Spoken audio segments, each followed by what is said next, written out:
I've been told that I have too much Parkside at home, and that if I want to buy more, I should probably buy some other stuff as well. So, well, here we are. So, if you'd like to see a review of this particular item, let me know in the comments below. But now, let's get to the second reason you're here. The new Parkside Performance Impact Driver. It has the same model name as the old one, which was also the D3. Apparently, there is another version, the D4, which is made by Grizzly Tools. But honestly, they look pretty much identical, so we'll focus on this one. Now, let's start with this. You tell me if you spot anything different between the old D3 and the new one. And it's right on the box. That's right, no mention of an app and no Bluetooth nonsense, which for a hobby tool is honestly very refreshing. And that's not the only thing I bought. I really like this box of bits and sockets, but it's mostly sockets, and I specifically wanted to test out these new Parkside Performance Impact bits. With my trusty Parkside unboxing knife at the ready, let's see what we've actually got here. And yes, I'm opening the box right in front of you because, well, we don't want any surprises in this video, do we? We've had more than enough unpleasant Parkside surprises this year, and this is probably the safest way to handle a Parkside review these days. So first of all, it looks like they've slightly changed the appearance of the boxes. And that might actually be a very good thing, especially for those of you who store their tools in the boxes. Because the old ones had little grooves and sharp angles, and they were a nightmare to clean once dust got in there. But that's not all. They've also replaced the metal latches with some fancier looking plastic ones. So they will probably break more easily, but hey, at least they have Parkside Performance written on them. So that has to count for something, right? And there we have it, the newest 2025 version Parkside Performance D3 Impact Driver. They've changed the collet, which is very welcome, and it's still made by OM Tools, just like my D3 from 2024. There are some visual differences compared to the older D3, but that's mostly down to the collet and front casing color. In terms of size and shape, they're identical, and yes, both are made by OM Tools. But look at this, once you install the battery on the older tool, you get that flashing Bluetooth logo.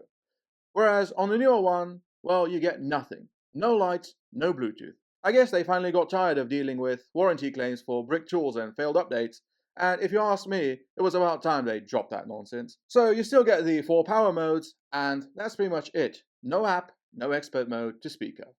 But here's the other very welcome change. The older D3 had one of the worst collet designs I've ever used, because it required input both to install and to remove bits. With the newer one, however, that's gone. It's now got a quick change collet, and you just need to push the bit in and it locks into place, which even for a budget tool in 2025 is the way to go. It's a far superior design, and good on them for realizing their mistake and changing it on the newer model. Now, with both tools running a fully charged 4Ah battery each, and both set to mode 4, let's see what's what. But before we start, let me say this. This old D3 is actually one of the better performers out there, because unlike many D3 models from 2024 that rely on those tiny 3mm springs, this one doesn't. It uses a 4mm spring, which is one of the reasons it's noticeably more powerful than the rest. So, this is a pretty solid benchmark to compare the new D3 against. So with that out of the way, let's unbox these brand new Parkside Performance Impact bits. And it was about time that Parkside released a set like this, because if they perform well, they should pair perfectly with this new Impact driver. And my first impression is that these bits look really well made. The set comes with 40 pieces in total, and it's a bit strange to see 3 empty slots in the case, but that's apparently how it's meant to be. Alright then, let's put everything to the test. Now, before we continue, just make sure to leave a comment below the video, because that's the kind of engagement that keeps me doing these reviews.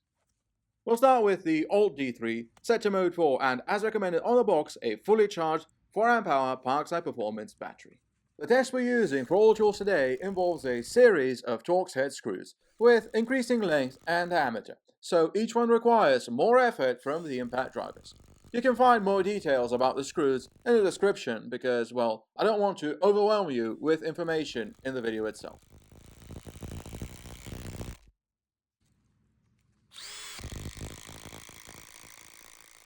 Alright, that's it for the old D3, and it finishes with a total time of just over 18 seconds. Now, let's move on to the new 2025 D3 Impact driver, with the much improved collet design. Same settings, same 4Ah Parkside Performance fully charged battery as recommended by Parkside, and let's see what it can do.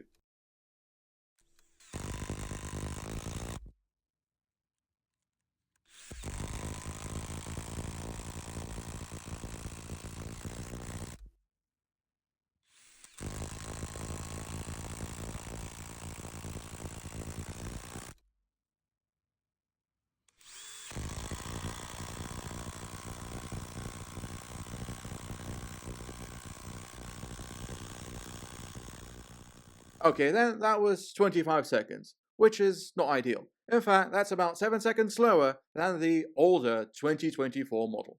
But remember, I told you this was one of the best performing old D3s out there, so there's really only one thing left to do.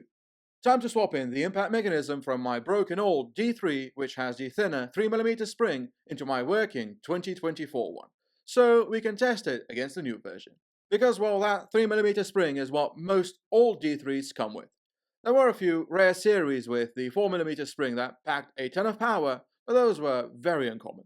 Alright then, with that done, let's see how the worst performing old D3, the one you may have in your toolbox, handles the same test. So we're still running the same battery and the same mode 4. No expert mode and a battery that, if anything, has a bit less charge. So what do you think? Will the weakest 2024 model be better or worse than a randomly selected 2025 model? And as always, let me know what you think in the comments below.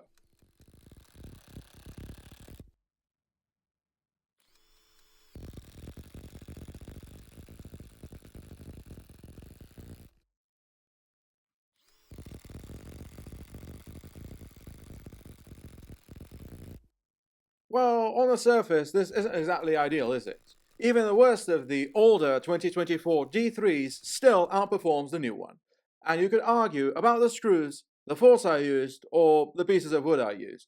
But honestly, based on Parkside in 2025, I think we were all expecting something like this, weren't we? That said, it's not as bad as it sounds.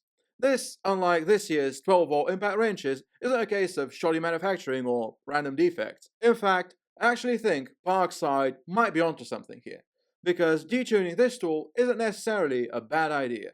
And to show you what I mean, I need to bring in my defective old D3 impact driver.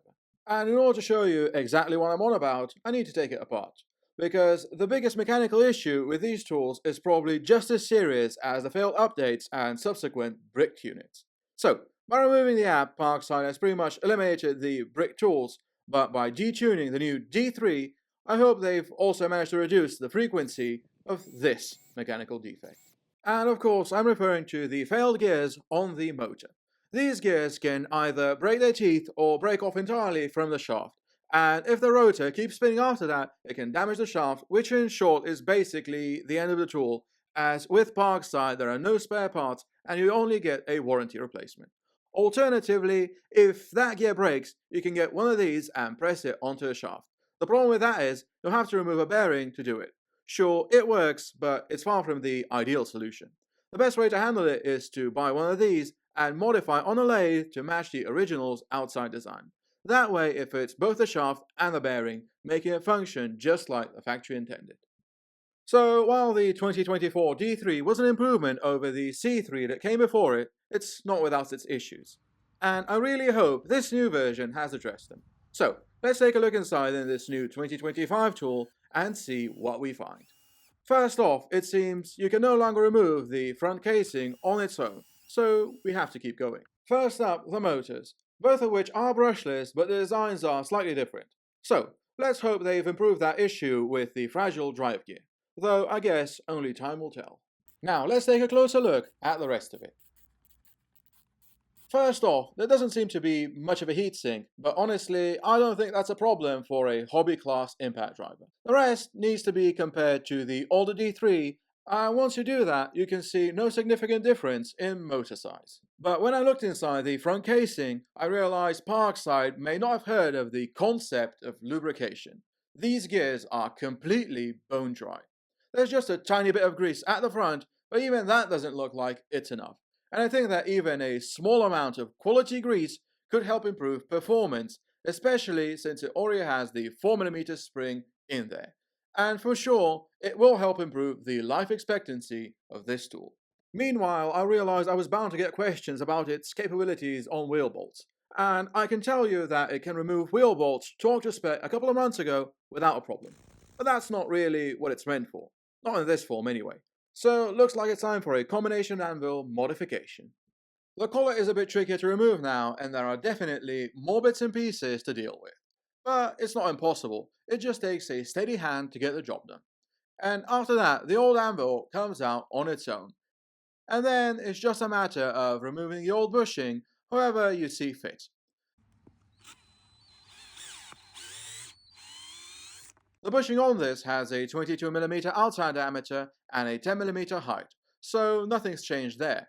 The anvil has a base height of around 5mm, which is also the same as it was on the older one. That means that you can use one of these Makita DTW 190 anvils if you want to turn it into a small impact wrench, or you can go with a combination anvil if you want the flexibility.